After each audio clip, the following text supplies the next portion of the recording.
यता त आरु पनि फलेका रहेछन्। सानो आऊ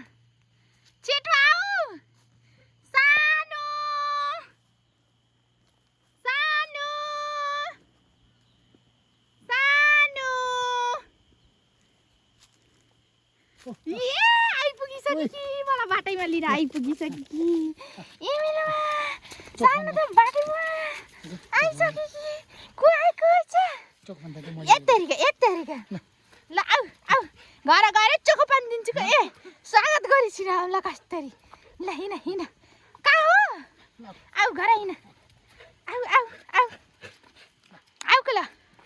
आऊ आऊ आऊ चोखो पानी चाहियो यिनलाई चोखो पानी चाहियो ए यता फेरि मम्मीले के गर्न लाग्नु छ यता जान्न हेलो नमस्ते दिदीलाई पनि नमस्ते